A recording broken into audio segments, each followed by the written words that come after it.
Hello again for this episode of Storytime with Jay. This time I've chosen The Untethered Soul. It came out, I don't know when, quite a number of years ago. Let's have a look.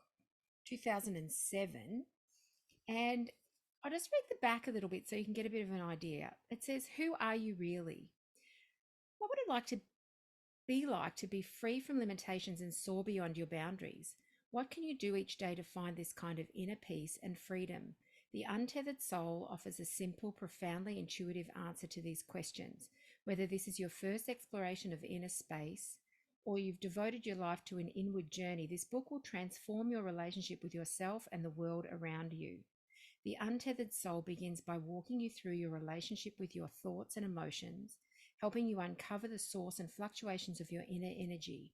It then delves into what you can do to free yourself from the habitual thoughts, emotions, and energy patterns that limit your consciousness.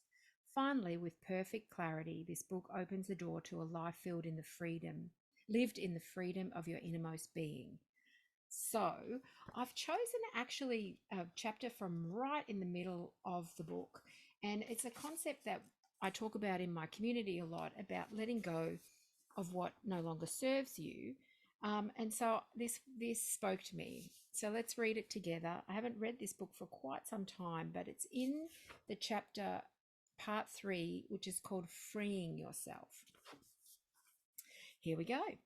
Let go now or fall. The exploration of self is inextricably interwoven with the unfolding of one's life. The natural ups and downs of life can either generate personal growth or create personal fears. Which of these dominates is completely dependent upon how we view change. Change can be viewed as either exciting or frightening, but regardless of how we view it, we must all face the fact that change is the very nature of life. If you have a lot of fear, you won't like change. You'll try to create a world around you that is predictable, controllable, and definable. You'll try to create a world that doesn't stimulate your fears. Fear doesn't want to feel itself. It's actually afraid of itself. So you utilize the mind in an attempt to manipulate life for the purpose of not feeling fear. People don't understand that fear is a thing. It's just another object in the universe that you are capable of experiencing. You can do one of two things with fear. You can recognize that you have it and work to release it, or you can keep it and try to hide from it. Because people don't deal with fear objectively, they don't understand it. They end up keeping their fear and trying to prevent things from happening that would stimulate it. They let go of life, attempting to create safety and control by defining how they need life to be in order to be okay. And this is how the world becomes frightening. This may not sound frightening, it may sound safe, but it's not. If you do this, the world truly becomes threatening. Life becomes a me against it situation. When you have fear, insecurity, or weakness inside you, and you attempt to keep it from being stimulated, there will inevitably be events and changes in life that challenges your efforts. Because you resist these changes, you feel that you are struggling with life. You feel like this person is not behaving the way they should, and this event is not unfolding the way you want.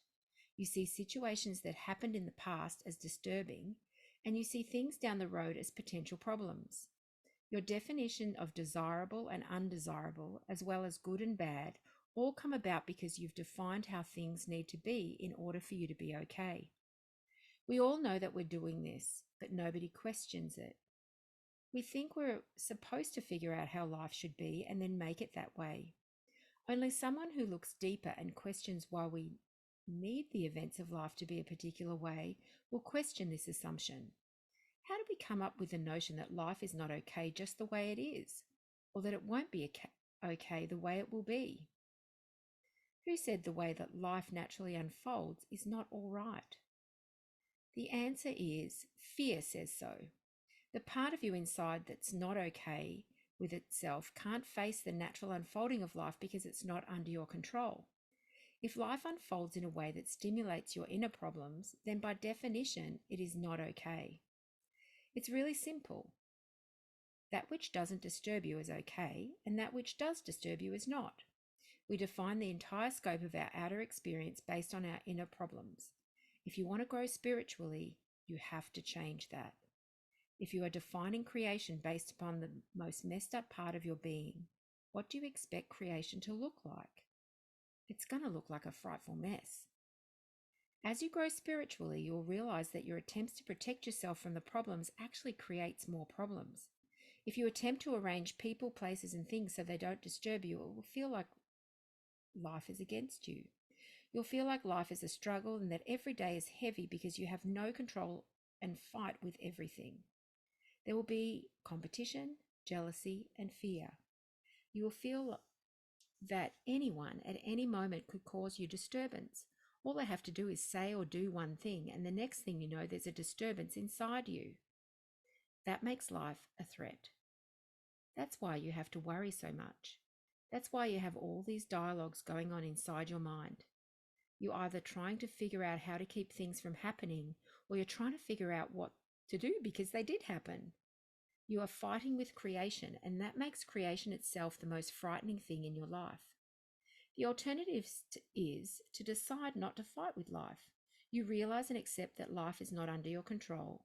Life is continuously changing, and if you're trying to control it, you'll never be able to fully live it. Instead of living life, you'll be afraid of life. But once you've decided not to fight with life, you have to face the fear that was causing you to fight. Fortunately, you don't have to keep this fear inside you. There is such a thing as a life without fear. In order to relate to this possibility, we must first have a deeper understanding of fear itself. When you have a fear inside you, the fears of life invariably stimulate it. Like a rock thrown into water, the world with its continuous changes creates ripples in whatever is held within you. There's nothing wrong with that. Life creates situations that push you to the edges, or with the effect of removing what is blocked inside of you.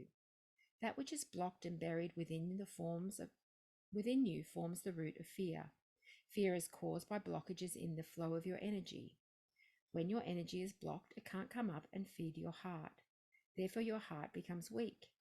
And when your heart is weak, it becomes susceptible to lower vibrations. And one of the lowest of all vibrations is fear. Fear is not the cause of every problem. It's the root of all prejudice and negative emotions of anger, jealousy, and possessiveness. If you had no fear, you would be perfectly happy living in this world. Nothing would bother you. You will be willing to face everything and everyone because you wouldn't have fear inside you that would cause you disturbance. The purpose of the spiritual evolution is to remove the blockages that cause you fear. The alternative is to protect your blockages so that you don't have to feel fear. To do this, however, you will have to try to control everything in order to avoid your inner issues. It's hard to understand how we decided that avoiding our inner issues is an intelligent thing to do, and everybody's doing it. Everybody is saying, I will do every single thing I can to keep my stuff. If you say anything that disturbs me, I will defend myself. I'll yell at you and make you take it back. If you cause any disturbance inside of me, I will make you sorry. In other words, if somebody does something that stimulates fear, you think they did something wrong, and then you do everything that you can to make sure they never do it again. First you defend yourself, then you protect yourself. You do whatever you can to keep from feeling disturbance. Eventually, you become wise enough to know that you do not want that stuff inside you.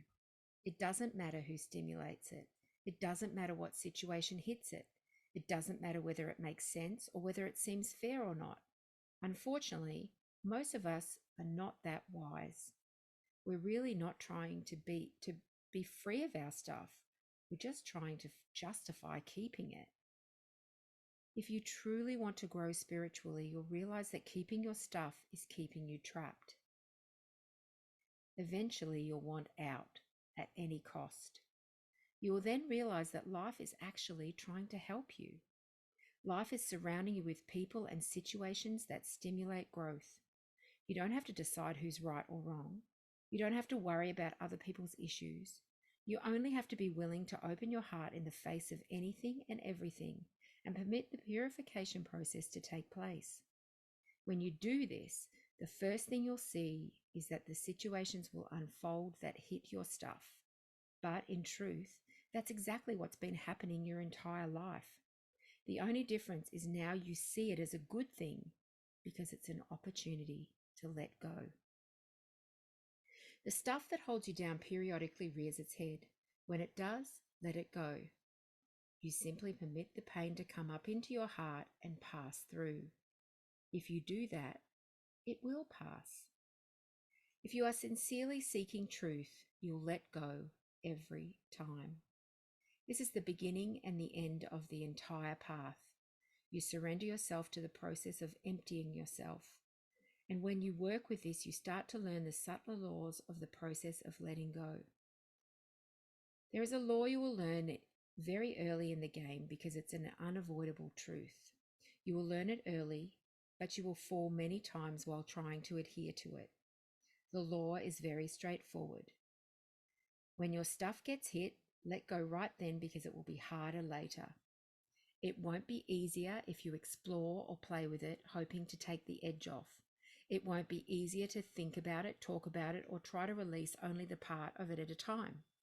If you want to be free to the core of your being, you must let go right away because it will not be easier later. In order to live by this law, you have come to understand its principles. First, you must be aware that there is something within you that needs to be released. You must then be aware of that you, the one who notices the stuff coming up, are distinct from what you're experiencing. You are noticing it. But who are you? This place of centered awareness is the seat of the witness, the seat of self. And that is the only seat from which you can let go. Let's say you notice something that in your heart gets hit. If you let go and stay in the seat of awareness, what you are noticing will pass. If you don't let go and instead get lost in the disturbed feelings and thoughts that arise, you will see a sequence of events unfold so quickly you won't know what hit you. If you don't let go, you will notice that the energy that got stimulated in your heart works like a magnet. It's a phenomenally attractive force that will pull your consciousness into it. The next thing you know, you won't be there. You won't maintain the same perspective awareness that you had when you first noticed the disturbance. You will leave the seat of objective awareness from which you saw your heart begin to react, and you will get involved in the shifting energies coming from your heart. Sometime later, you'll come back and realize you weren't there. You'll come back and realize that you were totally lost in your stuff. Then you will hope you didn't say anything or do anything you regret. You'll look at the clock, and 5 minutes will have gone by, or an hour, or even a year. You can lose your clarity for quite some time. Where did you go? How did you come back? We will address these questions shortly, but what really matters is that when you're seeing clearly, you're not going anywhere. You're simply sitting in the seat of centered awareness, watching your stuff get hit. As long as you're watching, you're not getting lost in it. The key is to understand that if you don't let go immediately, the disturbing force of the activated energy draws the focus of your consciousness. And as your consciousness gets immersed in the disturbance, you lose your clear seat of self. It happens instantaneously. There's no feeling of going anywhere, any more than there is when you leave the room by getting absorbed in a TV show or a book. You simply lose the fixed point of consciousness from which you were objectively aware of your surroundings. Your consciousness leaves the centered position of witnessing the many energies around you, and you get sucked into focusing on just one of them. This leaving of the seat is not generally a willful act. The laws of attraction will cause it to happen. Consciousness is always drawn to the most distracting object, the bumped toe, the loud noise, or the hurting heart. It's the same law, both inside and out. The consciousness goes into the place that distracts it the most. And that's what we mean when we say it was so loud it caught my attention. It drew your consciousness to it. And when a blockage gets hit, this same attraction takes place and the consciousness gets pulled to the source of discomfort, that place that becomes your seat of consciousness. And after the discomfort settles down and lets you go, you naturally drift back towards your higher seat of awareness. And this is where you sit when you're not distracted by disturbance. But as important as this higher seat is, it's equally important to see what happens when you're distracted by the disturbance. Your seat of consciousness falls down to where the disturbance is happening and the whole world looks different. I think I'm going to stop there because I've been reading for a long time. There's just a couple more pages to this chapter. And look, perhaps I'm going to read them anyway. So if you want to stop now, you may. But if not, and you're enjoying this chapter, I think I'm going to finish reading it. Let's analyze this fall step by step. It begins when you get pulled down into the disturbed energy. You end up exactly where you don't belong. The last place you want to put your consciousness is down there, and that's where it'll get pulled. Now, as you look through your disturbed energy, everything is distorted by the haze of your disturbance. Things will look beautiful, now look ugly. Things you liked now look dark and depressing. But nothing, really, has changed. It's just that you're looking at life from the seat of disturbance. Each of these shifts in your perception should remind you to let go. The moment you start seeing that you don't like the people you used to like, and the moment you start seeing that your life looks really different, the moment it all starts getting negative, let go. You should have let go before, but you didn't. The trouble is that it's more difficult now. You should have taken one breath and let go when it started. Now it takes serious work to get your previous seat of consciousness back without having to go through the whole cycle. The cycle is the time it takes from the moment you leave your seat of relative clarity until you come back. This period of time is determined by the depth of the energy blockage that caused the initial disturbance. Once activated, the blockage must run its course. If you don't let go, you get sucked in. You are no longer free, you are caught. Once you fall from your seat of relative clarity, you are under the mercy of the disturbed energy. If that blockage is stimulated by an ongoing situation, you may stay there for a long time.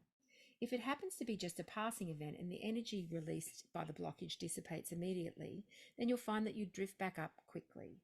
The main point is that it's not under your control. You lost it. This is the anatomy of falling. When you're in this stage of disturbance, your tendency will be to act in order to try to fix things. You don't have the clarity to see what's going on. You just watch the disturbance to stop. You just want the disturbance to stop. So you start getting down to your survival instincts. You may feel that you have to do something drastic. You may want to leave your husband or wife or move or quit your job. The mind starts saying all of these things because it doesn't like this space and it wants to get away from it any way it can. Now you've fallen to that point, here comes the creme de la creme. Imagine that while you're lost in the disturbed energy, you actually do one or more things that your mind is telling you to do.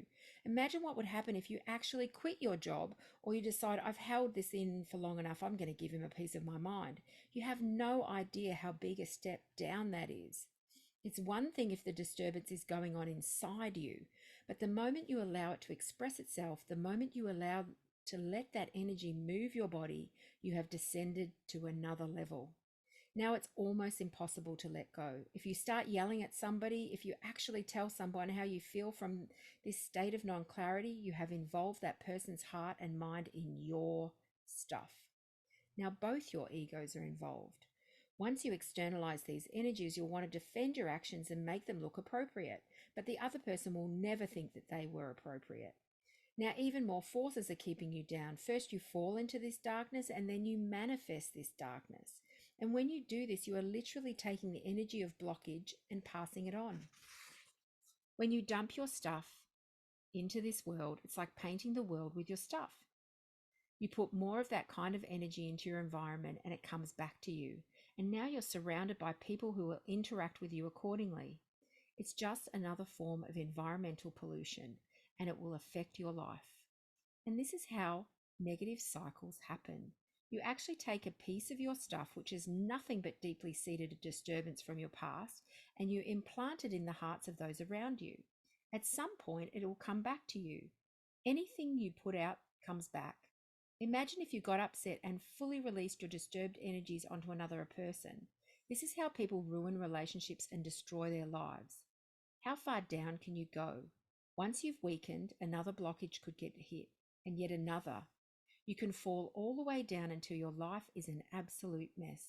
And you can reach a point of total loss of control and completely lose your center. And in this state, your previous seat of clarity may drift by once in a while, but you can't hold it. And now you're lost. Do you doubt that a single blockage getting hit in your heart could cause a fall that lasts a lifetime? It has been known to happen. What if all you had to do was avoid all of this, was to let go in the beginning? If you had, you wouldn't have gone up. You would have gone up instead of down. And that's how it works.